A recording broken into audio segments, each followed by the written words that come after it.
Break नंतर तुमचं पुन्हा एकदा स्वागत। आपण चर्चा करतोय सीमा भागातल्या जनतेच्या हालाबद्दल आणि आज तिथे झालेल्या अत्याचाराबद्दल। मी जातोय कोल्हापूरमध्ये ॲडव्होकेट माधव चव्हाण दिवाकर रावतेंनी काय आक्षेप घेतला तुम्ही ऐकलात, तुम्ही उत्तर द्यायला हवं। हो ऐकला, त्याचं उत्तर अगदी सरळ आहे। सीमा भागात जोपर्यंत सीमा प्रश्न सुटत नाही तोपर्यंत सगळ्या राजकीय पक्षांनी महाराष्ट्र एकीकरण समितीच्या पाठीमागे उभं राहायचं असं सगळ्याच राजकीय पक्षांनी ठरवलं होतं। त्याच्यामध्ये शिवसेना सुद्धा होती आणि गेल्या दोन इलेक्शनमध्ये, दोन्ही निवडणुकांमध्ये, बेळगावच्या विधानसभेमध्ये शिवसेनेने महाराष्ट्र एकीकरण समितीच्या विरोधात उमेदवार उभे केले आणि बागेवाडीतला आमचा उमेदवार तर केवळ शिवसेनेने मतं खाल्ल्यामुळे पडलेला आहे। मग ह्याला पराभवाला, महाराष्ट्र एकीकरण समितीच्या पराभवाला जबाबदार कोण? या मला वाटतं रावते साहेबांना याचं उत्तर आपोआप मिळालेलं असेल।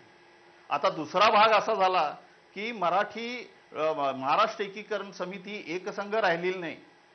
आज 25 लाख लोकांच्या मध्ये कुठल्याही व्यक्तीला जर विचारलं तर त्या प्रत्येक व्यक्ती असं सांगेल की प्राध्यापक एन.डी. पाटील साहेब यांचं आम्ही नेतृत्व स्वीकारलेलं आहे आणि या हे नेतृत्व आम्हाला जे सांगेल त्याप्रमाणे हा न्यायमार्गाने प्रश्न सोडवण्यासाठी आम्ही प्राण सुद्धा पणाला लावायची तयारी। याच्यामध्ये आपल्याला कुठेही महाराष्ट्राच्या एकाही नेत्याला जर याच्यामध्ये भेद दिसत असेल तर मग मी काय वाटेल ते सांगाल त्या करायला तयार आहे। पण या विचारामध्ये 25 लाख लोकांच्या मध्ये कुठेही भेद नाही। भेद असेल तर 4-2 नेत्यांच्या मध्ये असेल। कुठल्याही राजकीय स्तरामध्ये असे मतभेद होतात। बरोबर आहे ॲडव्होकेट चव्हाण, तुमची भावना समजली की सीमावासियांमध्ये भेद नाही असेल तर एकीकरण समितीच्या नेत्यांमध्ये मतभेद आहे। मी शेवटी माझा कार्यक्रम संपलेला आहे, वेळ संपलेली आहे। शेवटी अनंत दीक्षितांकडे जातोय।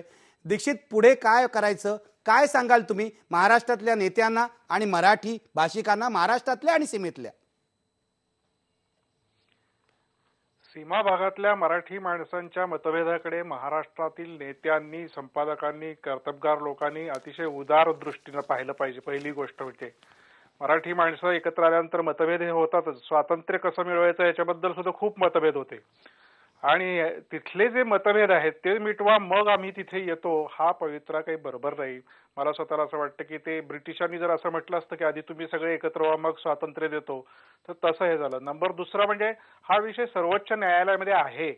महाराष्ट्र सरकारने हा विषय सर्वोच्च न्यायालयात नेलेला आहे आणि तिथे सर्वोच्च न्यायालयात आपली बाजू मांडण्याची संधी मिळावी म्हणून तर येदियुरप्पा यांचं सरकार अत्यंत दडपशाहीनं सीमा भागामध्ये अधिवेशन घेऊ इच्छित आहे।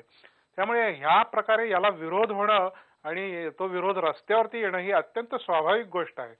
आता चव्हाण म्हणाले ती एक गोष्ट बरोबर आहे की सीमा भागातल्या सर्वसामान्य माणसाला अजूनही अशा वाटते की आपण काही झालं तरी महाराष्ट्रामध्ये येऊ, त्याच्यासाठी दिल्लीमध्ये लॉबी काम करायला पाहिजे। अगदी भाजपचं सरकार असताना सुद्धा शिवसेना किंवा भाजप यांनी काही तो प्रश्न सोडवला नाही, कुठल्याच केंद्र सरकारने सोडवला नाही। दंडवते हेगडे असताना हा प्रश्न सोडवला नाही।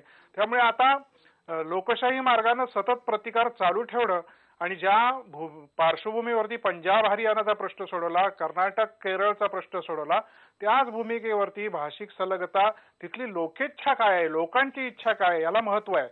आज मराठी माणसं कदाचित मायनॉरिटीमध्ये येत असतीलही, पण महापालिका बेळगावात निर्माण झाल्यापासून 1-2 अपवाद वगळले तर सलग सतत मराठी महापौर झालेला आहे। त्यामुळे तिथल्या मराठी माणसांनी फार दीर्घकाळ लढा दिलेला आहे। त्यांच्यातले दोष आणि उणिवा जे असतील त्या आपण दुरुस्त करायला पाहिजेत। महाराष्ट्रातल्या नेतृत्वाने जाऊन त्याच्यात भर घालायला पाहिजे आणि एकसंघपणानं हा लढा पुढे नेला पाहिजे। दीक्षित साहेब, माझा वेळ संपलेला आहे। तुमचं म्हणणं महाराष्ट्रातल्या लोकांपर्यंत आणि नेत्यांपर्यंत पोहोचेल अशी मी अपेक्षा करतो आणि शेवटी पुन्हा एकदा आपला प्रश्न घेतो। सीमा भागातल्या मराठी भाषिकांना महाराष्ट्रानं वाऱ्यावर सोडलंय का? पडद्यावर पाहू शकता 88% लोक म्हणतायत होय, वाऱ्यावर सोडलंय। ही अत्यंत दुर्दैवाची बाब आहे। सीमा भागात हाल सोसणाऱ्या मराठी भाषिकांना असं वाटतंय ही त्यांची भावना लवकरात लवकर दूर करायला हवी। एकजुटीने सगळ्या महाराष्ट्राने सीमावासियांच्या पाठीशी उभं राहायला हवं आणि त्यांच्या मानवी हक्कांचं होणारं उल्लंघन थांबवायला हवं। धन्यवाद। पहा फक्त IBN लोकमत।